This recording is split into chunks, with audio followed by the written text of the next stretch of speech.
ನಮಸ್ಕಾರ ಸ್ನೇಹಿತರೆ. ಈ 6 ರಾಶಿಯವರಿಗೆ ಐಷಾರಾಮಿ ಜೀವನ ಕರುಣಿಸಲಿದ್ದಾನೆ ಬುಧ. ಕೋಟ್ಯಾಧಿಪತಿ ಯೋಗ. ಹೌದು, ಬುದ್ಧಿವಂತಿಕೆ ಮತ್ತು ಮಾತಿನ ಗ್ರಹವಾದ ಬುಧನು ಫೆಬ್ರವರಿ 26ರಿಂದ ಹಿಮ್ಮುಖವಾಗಿ ಚಲಿಸುತ್ತದೆ. ಹಿಮ್ಮುಖ ಸ್ಥಿತಿಯಲ್ಲಿರುವ ಬುಧನ ಸಂಚಾರವು ಈ 6 ರಾಶಿ ಚಕ್ರ ಚಿಹ್ನೆಗಳಿಗೆ ಹಣ, ವೃತ್ತಿ ಮತ್ತು ವ್ಯವಹಾರದಲ್ಲಿ ಗಮನಾರ್ಹ ಪ್ರಯೋಜನಗಳನ್ನು ತರಬಹುದು. ಆ ಲಕ್ಕಿ ರಾಶಿಗಳು ಯಾವುವೆಂದು ತಿಳಿಯೋಣ. ಜ್ಯೋತಿಷ್ಯದಲ್ಲಿ ಬುಧನನ್ನು ಬುದ್ಧಿವಂತಿಕೆ, ಮಾತು, ತರ್ಕ, ವ್ಯವಹಾರ, ಬರವಣಿಗೆ, ಗಣಿತ, ಸಂವಹನ ಮತ್ತು ನಿರ್ಧಾರ ತೆಗೆದುಕೊಳ್ಳುವಿಕೆಗೆ ಕಾರಣವೆಂದು ಪರಿಗಣಿಸಲಾಗುತ್ತದೆ. ಹಿಮ್ಮುಖ ಬುಧವು ವ್ಯಕ್ತಿಗಳು ತಮ್ಮ ಆಲೋಚನೆಗಳು, ನಿರ್ಧಾರಗಳು ಮತ್ತು ಯೋಜನೆಗಳನ್ನು ಮರುಪರಿಶೀಲಿಸುವಂತೆ ಪ್ರೇರೇಪಿಸುತ್ತದೆ. ಈ ಹಿಮ್ಮುಖ ಅವಧಿಯಲ್ಲಿ ಹಳೆಯ ಸಮಸ್ಯೆಗಳು, ಅಪೂರ್ಣ ಕಾರ್ಯಗಳು ಅಥವಾ ಹಿಂದಿನ ನಿರ್ಧಾರಗಳು ಸಹ ಹೊರಹೊಮ್ಮುತ್ತವೆ. ಇದಲ್ಲದೆ ಬುಧ ಹಿಮ್ಮುಖವಾಗಿದ್ದಾಗ ಅದು ಪ್ರಯತ್ನ ಶಕ್ತಿಯನ್ನು ಪಡೆಯುತ್ತದೆ. ಇದು ಅದರ ಪರಿಣಾಮಕಾರಿತ್ವವನ್ನು ಹೆಚ್ಚಿಸುತ್ತದೆ. ಬುದ್ಧಿ ಮತ್ತು ಮಾತಿಗೆ ಕಾರಣವಾದ ಗ್ರಹವಾದ ಬುಧವು ಫೆಬ್ರವರಿ 26, 2026ರಿಂದ 23 ದಿನಗಳವರೆಗೆ ಹಿಮ್ಮುಖವಾಗಿರುತ್ತದೆ ಮತ್ತು ಮಾರ್ಚ್ 21ರಂದು ನೀಲಿ ಚಲನೆಗೆ ಮಾಡುತ್ತದೆ. ಬುಧನ ಹಿಮ್ಮುಖ ಚಲನೆಯು 5 ರಾಶಿಚಕ್ರ ಚಿಹ್ನೆಗಳಿಗೆ ಬಹಳ ಅದೃಷ್ಟದ ಅವಧಿಯನ್ನು ಸೂಚಿಸುತ್ತದೆ. ಈ ರಾಶಿಚಕ್ರ ಚಿಹ್ನೆಗಳ ಅಡಿಯಲ್ಲಿ ಜನಿಸಿದವರು ಕೆಲಸ, ವೃತ್ತಿ ಮತ್ತು ವ್ಯವಹಾರದಲ್ಲಿ ಅಪಾರ ಸಂಪತ್ತನ್ನು ಪಡೆಯುತ್ತಾರೆ. ಆ ಅದೃಷ್ಟ ರಾಶಿಗಳು ಯಾವುವೆಂದು ತಿಳಿದುಕೊಳ್ಳೋಣ. ಬನ್ನಿ ಸ್ನೇಹಿತರೆ. ಅದಕ್ಕೂ ಮುಂಚೆ ನೀವು ನಮ್ಮ ಚಾನಲ್ಗೆ ಸಬ್ಸ್ಕ್ರೈಬ್ ಮಾಡದೆ ನೋಡ್ತಾ ಇದ್ದರೆ ದಯವಿಟ್ಟು ನಮ್ಮ ಚಾನಲ್ಗೆ ಸಬ್ಸ್ಕ್ರೈಬ್ ಮಾಡಿಕೊಳ್ಳಿ ಸ್ನೇಹಿತರೆ.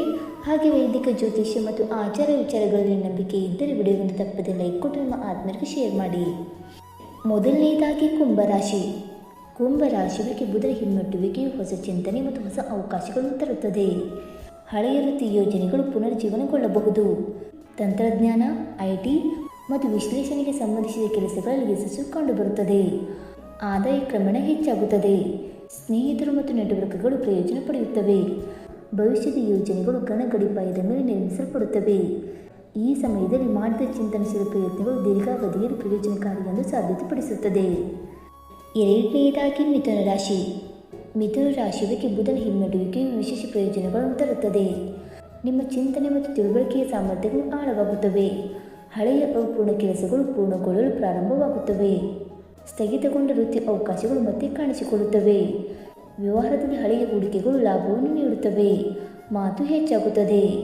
ಒಪ್ಪಂದಗಳನ್ನು ಸುಲಭವಾಗಿ ಮುಗಿಸಲು ಸಹಾಯ ಮಾಡುತ್ತದೆ. ಆರ್ಥಿಕ ಪರಿಸ್ಥಿತಿ ಬಲವಾಗಿ ಕಾಣುತ್ತದೆ. ಈ ಸಮಯದಲ್ಲಿ ತೆಗೆದುಕೊಳ್ಳುವ ಯಾವುದೇ ಹಳೆಯ ನಿರ್ಧಾರವು ಭವಿಷ್ಯದಲ್ಲಿ ಉತ್ತಮ ಯಶಸ್ಸಿಗೆ ಅಡಿಪಾಯ ಹಾಕಬಹುದು. ಮೂರನೆಯದಾಗಿ ತುಲಾರಾಶಿ. ತುಲಾರಾಶಿಯವರಿಗೆ ಬುಧ ಹಿಮ್ಮುಖವು ಅದೃಷ್ಟದ ಬಾಗಿಲು ತೆರೆಯಬಹುದು. ಪಾಲುದಾರಿಕೆ ಕೆಲಸದಲ್ಲಿ ಲಾಭದ ಸಾಧ್ಯತೆಗಳಿವೆ. ಕಾನೂನು ಅಥವಾ ಕಾಗದ ಪತ್ರಗಳ ವಿಷಯಗಳಲ್ಲಿ ಯಶಸ್ಸು ಸಿಗುತ್ತದೆ. ಸಿಲುಕಿಕೊಂಡ ಹಣವನ್ನು ಹಿಂತಿರುಗಿಸಬಹುದು. ನಿರ್ಧಾರ ತೆಗೆದುಕೊಳ್ಳುವ ಸಾಮರ್ಥ್ಯಗಳು ಬೆಳೆಕೊಳ್ಳುತ್ತವೆ.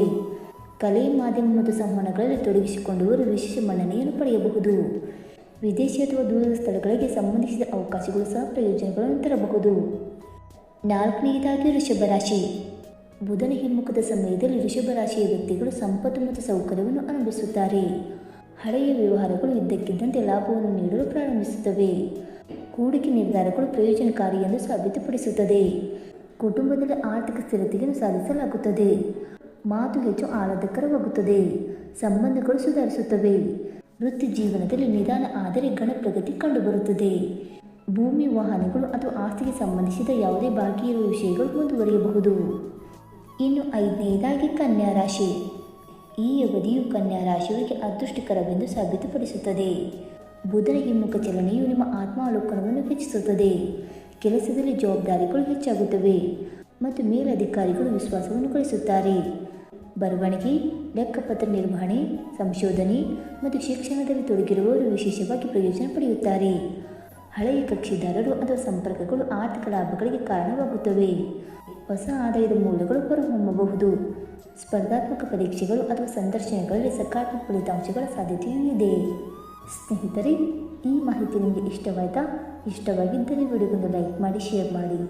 ಹಾಗೆ ನಿಮ್ಮ ಅನಿಸಿಕೆ ಮತ್ತು ಅಭಿಪ್ರಾಯವನ್ನು ತಪ್ಪದೆ ಕಮೆಂಟ್ ಮೂಲಕ ತಿಳಿಸಿ ಸ್ನೇಹಿತರೆ. ವಿಡಿಯೋ ನೋಡಿದ್ದಕ್ಕಾಗಿ ಧನ್ಯವಾದಗಳು. Thank you so much.